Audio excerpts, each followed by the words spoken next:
about how we're both nerds and entrepreneurs. And so then this whole EntrepreNERD event was born, but that was the beginning of a relationship between the two of us. And back and forth over the last couple of years, I get to know that Michael is super creative, super all over the place, but yet is so passionate about connecting people with their passions, with collaborations, with just creating an environment of community, of tribes, of that feeling of family, and really elevating the human beings, which is what I love to do too. So that's my experience with Michael. Here's this new rendition of The Summit Guy, and I can't wait to hear what you're going to share with us. All right, thank you. Awesome being introduced on my own stage. I should book myself to speak more often. So what I want to talk to you about is events and why they often suck. And the first thing that I've discovered, so a lot of people ask, and the reason I start with this suck thing and events that don't suck is that initially I was the summit guy, then realized that was actually someone else's trademark. So now I'm the virtual event guy.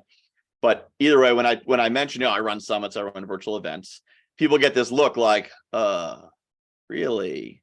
I feel like Camila may understand this because I bet when she says, I'm an insurance agent, they probably give her the same look that like, oh, insurance agent. But when they hear I run summits, they're like, oh, that's great. I've heard those are good. So that's why I lead with, I'm the virtual event guy, I run virtual events that don't suck, because it's calling that right out there. Like, yeah, most of them suck. I get it. Now let's talk about why they suck and what I do to make them not suck.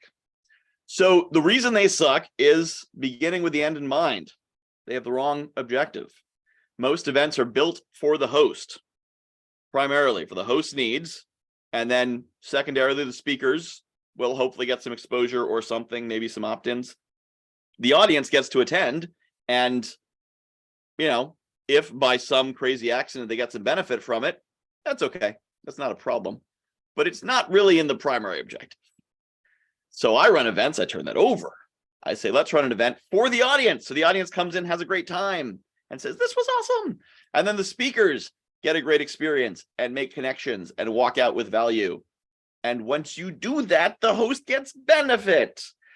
And let me explain how that works. So some people are like, well, that sounds nice. That must be, that's nice to do that, but how do you get paid for it? Well, a few things happen. One is, if you have a great experience here, and then you start getting emails from me, which you will, and you start getting emails from me, you're gonna be like, oh, this is the cool guy who ran that really fun summit. I wonder what else he's doing. I better stay on his list. So I keep getting this stuff. And if I make some sort of offer to you, you're gonna be like, oh, yeah, this event was great. I got a lot of value out of it. I'm feeling good. I'm having fun. Sure, I'm open to hearing your offer. I'm open to considering your offer and possibly even buying your offer. And the other thing is, good events attract good people. So the typical event that's like, we have amazing speakers who will give you the answer to life and solve all your problems, and the typical summit copy. Anyone who has any amount of experience in the online business world knows that's a load of hooey. I've attended a lot of events, I've seen a lot of speakers, and I have very rarely seen one where their talk was really life-changing. They taught me some good stuff, but none of them were like, oh my God, this is what I've been missing. So the only people who are really mind blown is the ones who are brand new to business and everything is totally new. Now, if that's your target audience, then great. But those people usually have about $7 to spend, usually split between three products. So if you're trying to get someone into your $1,000 or $5,000 or $10,000 coaching program, they are probably not the person who's looking at copy that says, we will share with you the most amazing thing in the world that you've never heard of, and actually believing it. So you need to give them experience. You need to give them a reason to show up and a reason to be there. And so by focusing on the audience first, you run events that make people say, oh, you should go to his next event because the last one was super fun and super cool. And of course, it makes you pay attention. So another big mistake is lack of engagement. So a lot of event planners fall into what I call the DJ fallacy. DJs like to flatter themselves that people go to clubs, listen to music. Now, no one would go to a nightclub that didn't have music. That'd be a weird nightclub. Just be like a dark room. It's quiet. It's like a haunted house. But if you were to go out on the dance floor of any nightclub and say, I'll give $100 the first person who can name the last 5 songs that played, you'll probably get to keep your $100, unless there's somebody who's like really neurotically listening to every song. Because most people, they're dancing to the music, they're not listening to it. They're absorbing it, but they're dancing. They're there to dance. They're there to engage. They're there to drink. They're there to do all kinds of things. So I've heard DJs talk about, yeah, I like to play some new music, and people don't want to expose to new music and music. And people are like, yeah, it's not a concert. They're not there for the music. They're there for the event. They're there for the connections. So we saw this in 2020 when everything went online. Event planners assumed people came to events for the speakers.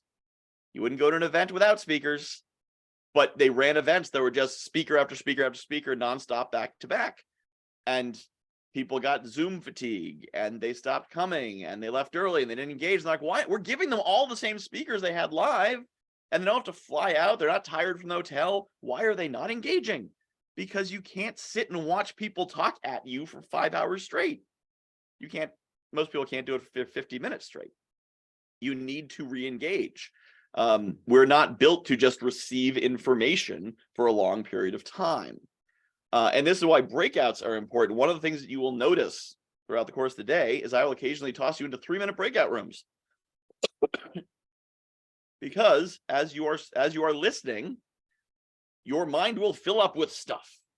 And you've probably had this experience when you're at a live event or a non-live event or a virtual event where a speaker speaks and something gets into your head and it wants to come out. It could be a question. What did he mean by that? It could be, I don't agree with this. It could be, I think this is the most amazing thing I've ever heard. It doesn't matter. This thought is now standing at the door of your brain, waiting to come out. And it is, imagine a person standing in the door, waiting to leave as people are trying to come in. Doesn't work. There's someone standing in the doorway. Until this thought can come out of your head, through your mouth, you will have trouble receiving new information. And this thought feels important to you. This is how the neurology works. And so you will generate stress, thinking, I need to hold on to this thought until I can share it with somebody. And if the event has no breakouts, these will start to pile up. And that's why you get Zoom fatigue listening to people talk at you for a long period of time, because you can't discharge that. However, 3-minute breakout room, put 4 or 5 people in there, just say the first thing on your mind and on to the next person. You get to get that thing out. You are now free to let more things in. And then the other trick is, I'm sitting here back in the main room blasting 80s music and dancing to it. And when you come back, you dance too, which is about creating the physical activity. So you get to speak, you get to re-engage, you get to move, and it wakes your brain back up. No more Zoom fatigue. But a lot of events don't do that. They don't do breakouts. They don't do breaks. Or sorry, they do breaks, but they do it the wrong way. So they say, well, people get Zoom fatigue, they need breaks. So we're going to put up a thing on the screen that says taking a break, and a little countdown timer, and play some music and say, everyone go away and come back when the break's over. Now, most people are alone in their house, so it's not like you can go away and talk to somebody, because it's like me and some cats. So when I go away, I've still got these thoughts in my head, but now I'm no longer in the vibe of the room, knowing I have thoughts in my head. So now I'm frustrated and not at the computer. So short breaks make me say, gosh, I wish I could use these 5 minutes to talk to somebody.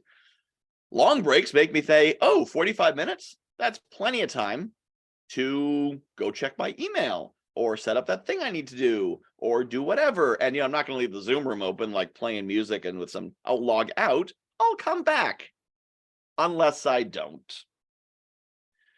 So you don't send people out of the event, right? So,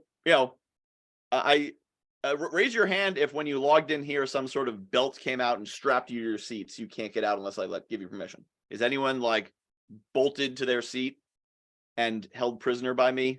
Not counting Laura, I know about you, but anyone else being held prisoner? So you're all capable of leaving your computer at this time.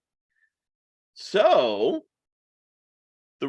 the way I run it is knowing that you're grown-ups. If you need to go to the bathroom, if you need to get a cup of coffee, if you need to make a sandwich, you turn your camera off. Your mic's probably already muted. You go to the bathroom and then you come back and you're going to do it quick because we didn't stop for you. So some people ask, why don't you have breaks? And I say, that's why. You can take a break anytime you want.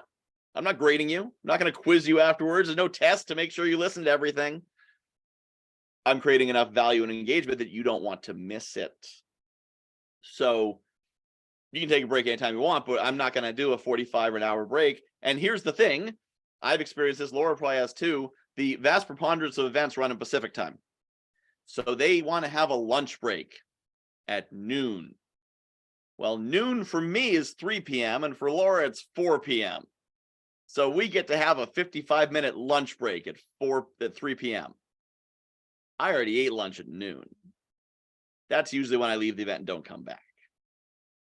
So it's, again, not thinking about that user experience. But the way to make a great event, the first thing is engagement. It is giving people a chance to do it live. If it's not going to be live, then create recorded content and build a program. Design it to be not asynchronous. There's some great asynchronous content. I watch YouTube videos all the time. Create a great asynchronous thing. Create a course. Create. I saw one that was 1 email a day with a 10-minute speaker for 22 days. Phenomenal. I watched the speaker every day during lunch and attended the event. But if you're going to do a live event, make it a live event. If you're going to have a bunch of people on a live call, do stuff with them live on the call. So that's what we do. So I'm going to put a link in the chat in a moment, which in case you hear this and say, wow, I do like the idea of someone running an event for me that I don't have to do any work on, that really gets people engaged and makes them think I'm awesome. If you're interested in that, I'm going to link in the chat. I have a pre-recorded presentation about what it is to hire me to run an event for you. So you can watch that if you like. And at the end of that is a link to book a call with me. So if you would like to do that, you may click on that link. If not, you don't have to. And so that's my pitch. You have now been pitched. I always tell people that because I'm so gentle and authentic when I offer something that they don't realize I tried to sell them something. I've actually had times when I would make like 3 offers in a talk and at the end be like, hey, did I pitch anyone today? Everyone's like, no. And I'm like, I just offered to sell you 3 things. So if you want to know more about that, join us for the Authentic Marketing Summit because it's all about that technique. So anyway, that is the concept that I run events with. That is also the concept of running this event with. And if you want me to run it for you, you know how to find me. And with that, I'll stop the recording on this one.